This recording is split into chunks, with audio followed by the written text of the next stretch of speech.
आज केमिस्ट्री का एग्ज़ाम था, काफ़ी अच्छा पेपर गया है और आप लोग कितना सही बनाया है। चलिए वीडियो को यहाँ पे स्टार्ट करते हैं और देखकर आप लोग बताइए कि कितना आपका सही है। देखिए पहला क्वेश्चन दिया है कि जल में घुलनशील विटामिन क्या है। तो जल में घुलनशील ये जो है विटामिन ई, डी और के जो होता है वसा में घुलनशील होता है। तो जल में घुलनशील हो जाएगा विटामिन बी हो जाएगा, यानी एक का डी। देखिए 2 नंबर दिया है कि वह प्यूरिन क्षार जो आरएनए में उपस्थित होता है यूरासिल योगशील बहुलीकरण का उत्पाद क्या है, पीबीसी। दिया है कि निम्नलिखित में कौन थर्मोसेटिंग प्लास्टिक है, बेकेलाइट। वह दवा जो बुखार को कम करती है, एंटी पायरेटिक। निम्नलिखित में कौन डाई सेकेराइड है, सुक्रोज या लैक्टोज या माल्टोज। तीनों में से जो देता हो जाता यही हो जाएगा। पामिटिक अम्ल के क्षारीय लवण को क्या कहते हैं, तो एक साबुन। दिया है कि हाइपोफास्फोरस अम्ल की संरचना सूत्र क्या होता है। देखिए हाइपोफास्फोरस जो होता है ना H3PO2 होता है, तो इससे मिला लीजिए हाइपोफास्फोरस, यही हो जाएगा। अमोनिया को सुखाया जा सकता है CaO द्वारा। दिया है कि निम्नलिखित में कौन सबसे सबल क्षार है, NH3। SO3 में H का प्रसंकरण होता है आपका SO2। दिया है कि नाइट्रोजन की उच्चतम संयोजकता 4 होती है। द्रव ऑक्सीजन के एक अणु में अयुग्मित इलेक्ट्रॉनों की संख्या जो होती है 2 होती है। वायुमंडल में सबसे प्रचुर मात्रा में पाया जाता है आर्गन। दिया है कि निम्नलिखित में कौन अधिशोषण बहुआण्विक अस्तर बनाता है, तो भौतिक और रासायनिक दोनों हो जाएगा। अयस्कों में उपस्थित छोटे छोटे धूल कण को अधात्री या गैंग कहते हैं। दिया है कि प्रगलन विधि से धातु के ऑक्साइड के अपचयन में प्रयुक्त होता है क्या, कार्बन। ल्यूटेशियम जो होता है एक लैथेनाइड्स है। 3D संक्रमण श्रेणी में परमाणु संख्या 21 से लेकर 30 तक है। इसका दिया निम्नलिखित समीकरण द्वारा शुद्धिकरण विधि को कहा जाता है, तो इसको क्यूपलेशन कहते हैं। दिया कि निम्नलिखित में कौन धातु विद्युत अपघटन में प्राप्त नहीं होता है, तो मैग्नीशियम हो जाएगा। कहीं कहीं सोडियम देता होगा, गलत है, मैग्नीशियम होगा। क्लोरोफॉर्म क्या है, तो ट्राई। देखिए क्लोरोफॉर्म का सूत्र क्या होता है, CH3। ट्राई क्लोरोमेथेन को क्लोरोफॉर्म कहते हैं, जिसको ट्राई हैलोजन। देखिए ट्राई हैलोजन का ये व्युत्पन्न है। और देखिए एल्कोहल कौन, OH इसमें भी है, इसमें भी है, इसमें भी, तो सभी हो जाएगा, सभी एल्कोहल। देखिए दिया है कि अणु सूत्र इतना में कितना समवायी एल्कोहल है, तो 4। इसका हो जाएगा ये कार्बोक्सिलिक अम्ल। डाई एथिल ईथर की दवा के रूप में उपयोग होता है, निश्चेतक के रूप में।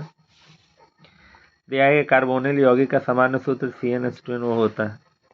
कमरे के ताप पर फॉर्मल्डिहाइड जो होता है गैसीय अवस्था में होता है। दिया है कि किसी प्रथम कोटि की अभिक्रिया के विशिष्ट वेग स्थिरांक निर्भर करता है उसके ताप पर।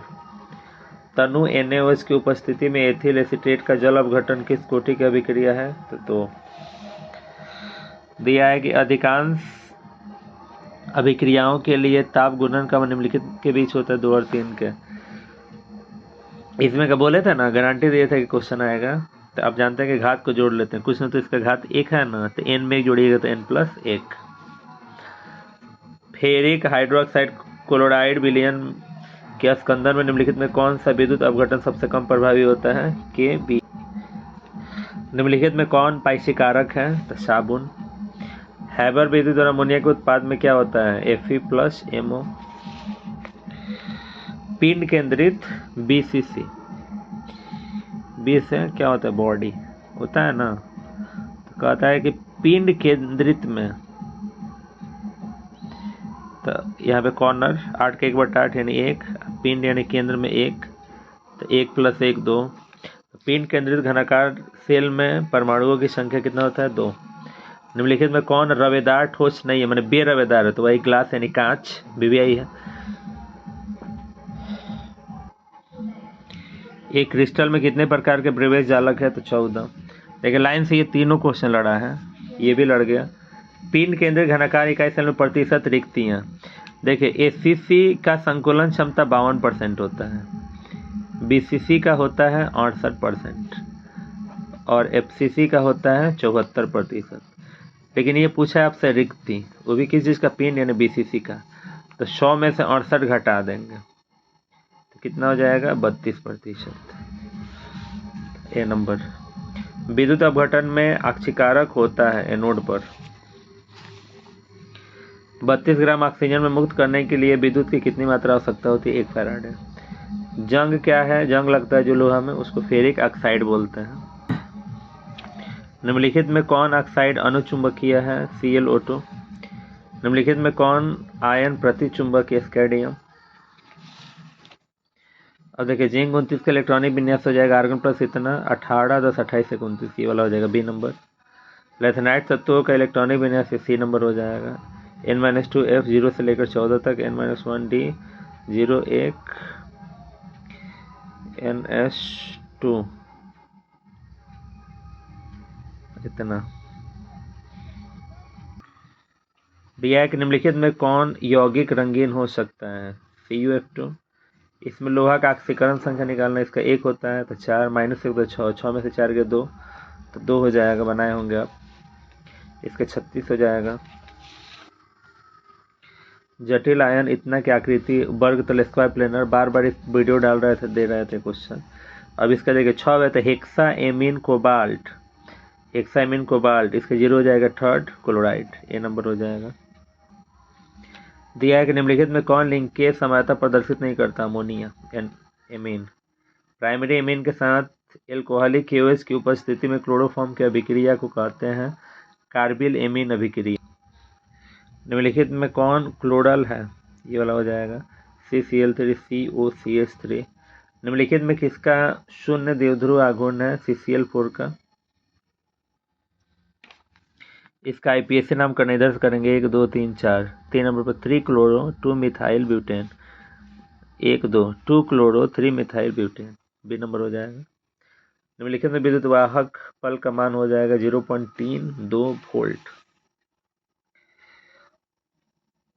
विशिष्ट चालकता का SI मात्रक प्रति ओम प्रति मीटर होता है, ऐसे सेंटीमीटर दिया तो इसके साथ जाना पड़ रहा है। निम्नलिखित में किसके जलीय विलयन का क्वथनांक सबसे उच्च होगा, 1% NaCl का। दिया कि निम्नलिखित में कौन अणुशंख का गुण धर्म नहीं दिखाएगा, प्रासरण दाब। निम्नलिखित में किस यौगिक के जलीय घोल का प्रासरण दाब असामान्यता होता है, यूरिया का। फिर दिया कि वह विलयन जो, देखिए यहाँ पे घुमाया है क्वेश्चन, नॉलेज होते हुए भी क्वेश्चन घुमा दिया तो थोड़ा सा आप विचलित हुए होंगे। देखिए कह रहा है ना कि वह विलयन जो राउल्ट के नियम से धनात्मक या ऋणात्मक विचलन दर्शाता है। विचलन का मतलब क्या हुआ, जो राउल्ट के नियम का पालन नहीं करता है तो अनादर्श विलयन।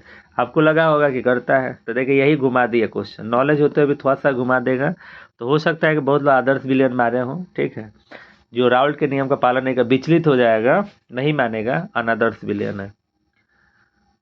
समपराश्रेणी विलयन क्या है, तो जिसका परासरण दाब समान होता है, ये नंबर।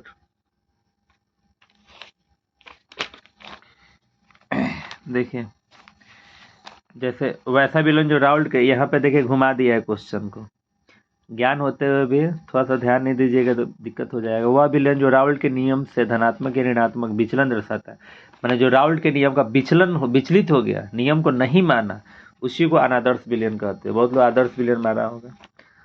समपराश्रणी विलयन बराबर होता है, सम माने बराबर, जैसे परासरण दाब समान होता है, उसी को समपराश्रणी विलयन बोलते हैं, ए नंबर।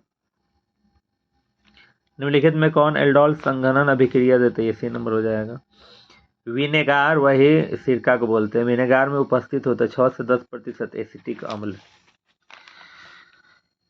इसका IPAC नाम मेथिल प्रोपेनोएट हो जाएगा। एमीन का ये CnH2n+3n, आप अपने से भी समझ सकते, तो कोई भी एक एमीन आप लिख लेते हैं, जैसे CH3 CH2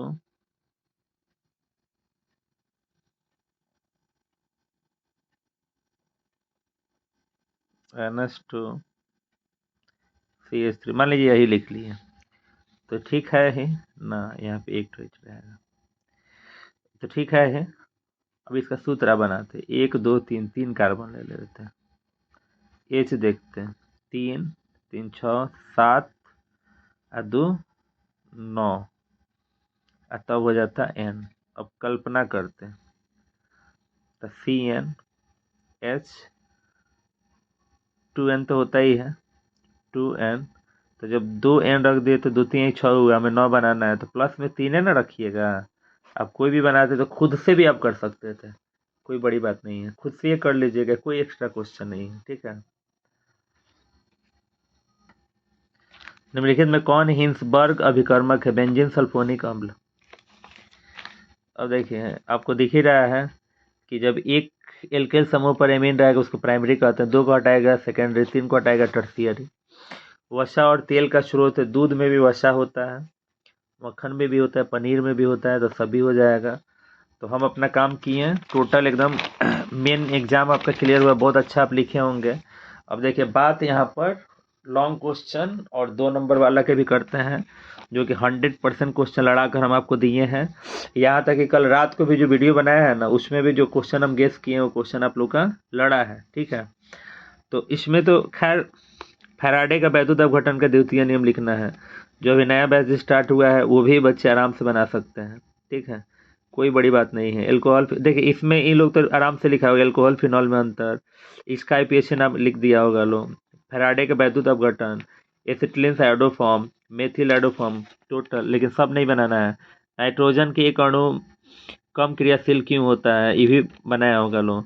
कायरल अकार्यल यौगिक क्या है? क्वथनांक के उन्नयन से आप क्या समझते हैं? वीवीआई का होल की गेस किया गया था, जो नया बैच स्टार्ट हुआ है उसमें भी इस क्वेश्चन को अभी कर दिया गया है, ठीक है। ये रात ही को वीडियो बनाए थे तो बताए थे इस क्वेश्चन को।